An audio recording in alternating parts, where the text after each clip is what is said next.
Hello student, नमस्कार। मैं Jagveer sir आप सबका यूसीपी मैथमेटिक्स क्लास में स्वागत करता हूं। तो आज जो वीडियो हम बनाने जा रहे हैं वह है क्लास 9th फिजिक्स का चैप्टर फर्स्ट है विज्ञान और मापन। विज्ञान और मापन से इसमें मुख्य जो यहाँ पे टॉपिक्स लिया गया है वह है विज्ञान, भौतिकी के बारे में हम जानेंगे, जो कि भौतिकी के बारे में हम यहाँ पे सीख रहे हैं, शुरुआती चैप्टर है इसलिए। तीसरा जो आपका है वैज्ञानिक विधियां, क्या है वैज्ञानिक विधियां, उसके बारे में हम लोग जानेंगे। मापन के बारे में हम जानेंगे। भौतिक राशियां एवं उसके प्रकार और आधारी राशियां तथा आधारी मात्रक तथा व्युत्पन्न मात्रक दोनों मात्रकों के बारे में जानेंगे।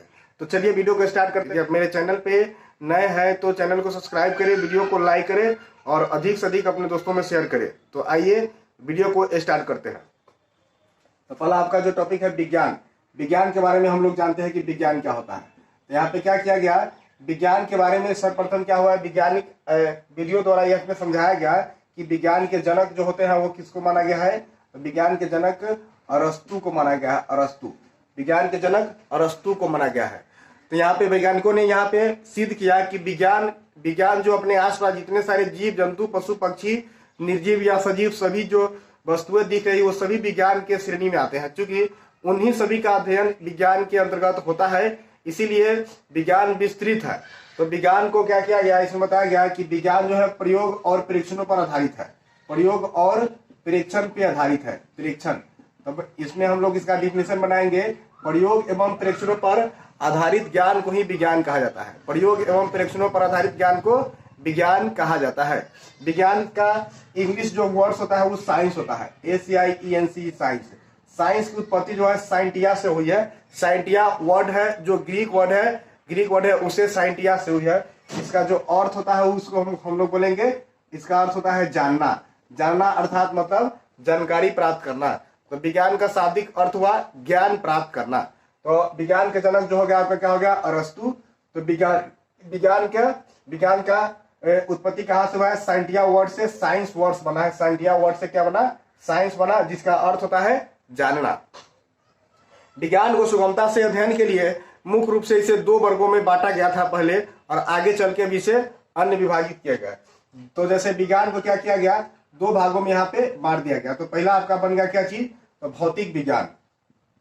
पहला आपका क्या बना, भौतिक विज्ञान। भौतिक विज्ञान। उसके बाद आपका दूसरा आपका बन गया क्या चीज, जीव विज्ञान। दूसरा क्या बना, जीव विज्ञान। तो भौतिक विज्ञान में क्या होता है, हमेशा क्या, इसमें निर्जीव वस्तुओं का अध्ययन किया जाएगा, निर्जीव। और इसमें क्या करेंगे हम लोग, सजीव वस्तुओं का अध्ययन, सजीव वस्तुओं का। भौतिक विज्ञान का श्रेय सबसे ज्यादा न्यूटन को जाता है, क्योंकि न्यूटन ही भौतिक विज्ञान में ज्यादा योगदान दिया है, इसीलिए भौतिक विज्ञान के जनक न्यूटन को माना गया है। तो यहाँ पे क्या किया गया, भौतिक विज्ञान को भी क्या किया गया, इसे अलग अलग वर्गों में विभाजित कर दिया। भौतिक, पहला आपका क्या हो जाएगा, भौतिक विज्ञान, और दूसरा हो गया जीव विज्ञान। तो और इसे क्या किया गया, आगे चल के इसे दो भागों में बांट दिया गया भौतिक विज्ञान को। भौतिक विज्ञान में भौतिकी बने, भौतिकी, और इधर क्या बन गए, रसायन, रसायन बन गए। उसके बाद इधर में जीव विज्ञान को भी दो भागों में बांट दिया गया। तो जीव विज्ञान में आपका हो गया यहाँ पे वनस्पति विज्ञान, और दूसरा क्या हो गया आपका जंतु विज्ञान। दूसरा आपका हो गया जंतु विज्ञान। इस प्रकार से विज्ञान के अलग अलग यहाँ पे शाखाएं बनते चला गया। उसके सुगमता से अध्ययन के लिए विज्ञान के अलग अलग शाखाएं बने। यहाँ पे आपका हो गया भौतिक विज्ञान का जो जनक है उसे न्यूटन को माना गया है। न्यूटन, भौतिक विज्ञान का जनक कौन है, न्यूटन। और रसायन विज्ञान के जनक क्या हो जाएगा आपका, लेवोजियर। लेवोजियर होगा रसायन विज्ञान के जनक। लेवोजियर का ही योगदान इसमें ज्यादा है।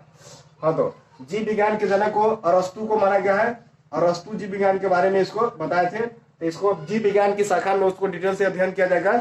यहाँ पे जो आपका चैप्टर फर्स्ट है वह भौतिकी का है। तो हम लोग भौतिक विज्ञान के बारे में जानेंगे। भौतिकी के बारे में हम लोग क्या सीखे, भौतिकी के जनक कौन हो जाएंगे, न्यूटन।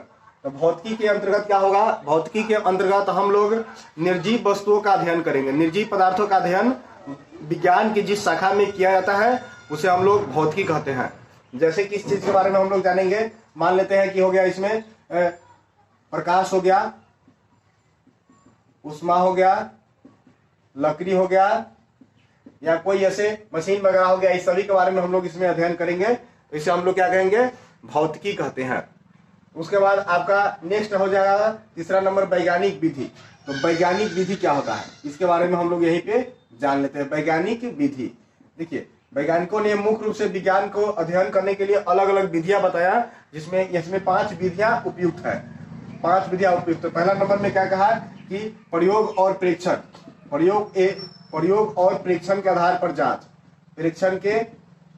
प्रेक्षण करना, पहला नंबर आपका हो गया।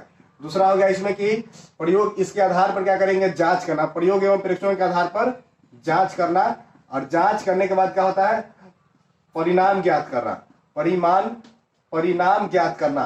तीसरा, चौथा नंबर आपका क्या हो गया, जब परिणाम ज्ञात करेंगे तो उसमें कुछ रिजल्ट निकलेंगे तो उसका निष्कर्ष निकालना, इसमें हम लोग निष्कर्ष निकालेंगे। और 5वां नंबर का है निष्कर्षों के आधार पर हम अपने विचार को भी बदल सकते हैं। तो इसमें क्या होगा, विचार में परिवर्तन करना, ये आपके वैज्ञानिक विधि है, विचार में परिवर्तन करना। ये 5 मात्रक हो गया। मीटर क्या होगा, मात्रक होगा। तो संख्याक एवं मात्रकों की सहायता से भौतिक राशियों का तुलना मानक मापों से करना, यहाँ पे क्या कहलाएंगे, तो आपका कहलाएगा मापन कहलाएगा। मापन मतलब एक प्रक्रिया है कि तुलना करना। जैसे दूसरा ले लेते हैं कोई, अब मान लिया जाए कोई द्रव्यमान है, तो द्रव्यमान में हम लोग क्या कहेंगे, द्रव्यमान के रूप में अगर मान लिया जाए कि 20 kg लिखा हुआ है, तो 20 क्या हो गया आपका, संख्याक हो गया, संख्याक, और केजी क्या हो गया, तो आपका मात्रक हो गया। तो क्या होगा, मात्रक और संख्याक। हमेशा मात्रक एवं संख्याक के सहायता से भौतिक राशियों का तुलना होगा, तो हम कहेंगे उसे क्या चीज, मापन। मापन मतलब तुलना। तो चलिए आगे हम लोग देखते हैं भौतिक राशियां। यहाँ पे बनता है कि भौतिक राशियां क्या है, तो भौतिक राशियों के बारे में जानते हैं। भौतिक राशियां, यहाँ पे इसके बारे में हम लोग जान लेते हैं।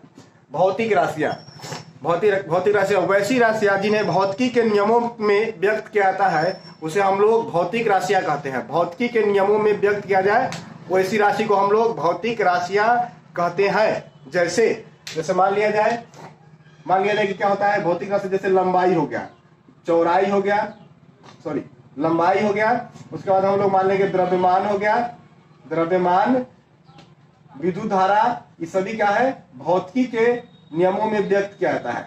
इसको हम लोग भौतिक राशियों को 2 भागों में बांट दिया गया। तो पहला आपका हो जाएगा कौन चीज, आधारी। पहला क्या हो जाएगा, आधारी राशियां, और दूसरा आपका क्या हो जाएगा, व्युत्पन्न राशियां। दूसरा क्या हो जाएगा, व्युत्पन्न राशियां। पहला हो जाएगा आधारी राशियां, दूसरा आपका क्या हो जाएगा, व्युत्पन्न राशियां। अब भौतिक राशियां 2 राशि हो गए। तो आधारी राशियां वैसी राशियां जो स्वतंत्र राशि हो, दूसरे पर डिपेंडेंट नहीं हो, ऐसी राशियों को हम लोग क्या कहेंगे, आधारी राशियां। ऐसी राशियों को कहेंगे आधारी राशियां। इसकी संख्या 7 होती है। आधारी राशियों की संख्या कितनी होती है, 7 होती है। आधारी राशियों की संख्या 7 होती है। इसके बारे में हम लोग जान लेंगे आगे को, और आपको सारणीबद्ध करके हम उसको बता देंगे कि कौन सी है। जैसे मान लिया जाए कि लंबाई हो गया,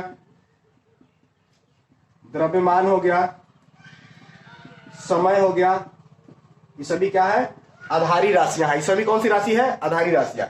और व्युत्पन्न राशियां क्या है, तो वैसी राशियां जो आधारी राशियों की सहायता से व्यक्त की जाती हो, वैसी राशियां जो आधारी राशियों की सहायता से व्यक्त की जाती हो, उन सभी राशियों को व्युत्पन्न राशि कहते हैं। इसकी संख्या अनेक होती है, बहुत सारे व्युत्पन्न राशियां हो सकते हैं, और नए नए राशियां बनते भी हैं। तो जैसे करके देख लेंगे। जैसे आप मान लीजिए कि यहाँ पे क्षेत्रफल हो गया, आयतन हो गया, ऊर्जा हो गया, बल हो गए, विस्थापन हो गए, ये सभी क्या है आपके, ये सभी क्या हो जाएंगे, व्युत्पन्न राशियां। तो आधारी राशियों की संख्या 7 होगी, व्युत्पन्न राशियों की संख्या अनेक होगी। इन सभी राशियों के समूह को हम लोग कहेंगे भौतिक राशियां। भौतिक राशियां। अब यहाँ पे एक चीज और जान लेते हैं, आधारी राशियां। आधारी राशियां को हम क्या कहेंगे, जिन मात्रकों से मापेंगे, आधारी राशियों को जिन मात्रकों से मापेंगे उन्हें कहेंगे आधारी मात्रक, और व्युत्पन्न राशियों को जिन मात्रकों से मापेंगे उन्हें कहेंगे हम लोग व्युत्पन्न मात्रक। जैसे मान लीजिए कि यहाँ पे लंबाई को हम कैसे नापेंगे, लंबाई को मीटर में नापेंगे। तो ये क्या हो जाएगा, ये है आधारी राशियां, और ये हो जाएंगे आपका आधारी मात्रक। आधारी मात्रक यहाँ पे द्रव्यमान हो गए, तो द्रव्यमान को हम कैसे नापेंगे, केजी में, तो ये हो गया आपका आधारी मात्रक। समय को कैसे नापेंगे, सेकेंड में, तो ये आपकी आधारी मात्रक। लेकिन जब व्युत्पन्न राशियों को जिन मात्रकों से नापा जाएगा उसे हम लोग व्युत्पन्न मात्रक कहेंगे। बिल्कुल क्लियर है। तो यहाँ पे व्युत्पन्न मात्रक आपका क्या हो गया, मान लिया जाए क्षेत्रफल है, तो क्षेत्रफल को कैसे नापेंगे हम लोग, क्षेत्रफल को कैसे नापेंगे, तो मीटर स्क्वायर कहेंगे इसको, क्षेत्रफल को मीटर स्क्वायर में। तो ये आपको हो गए व्युत्पन्न राशि, व्युत्पन्न मात्रक। क्लियर है। आधारी राशि को जिन मात्रकों से मापा जाएगा आधारी मात्रक, एवं व्युत्पन्न राशि को जिन मात्रकों से मापा जाएगा उन्हें व्युत्पन्न मात्रक। तो आज के वीडियो में इतना ही। अगले वीडियो में हम इसके आगे की ओर जानेंगे कि मात्रकों की पद्धति क्या है और इसके यूज, और यहाँ पे जो आपके आधारी राशियां हैं उसको हम सारणीबद्ध करके आगे वीडियो बनाएंगे, उसमें आपको दे देंगे। तो चलिए आज के वीडियो में इतना ही। नमस्कार, धन्यवाद।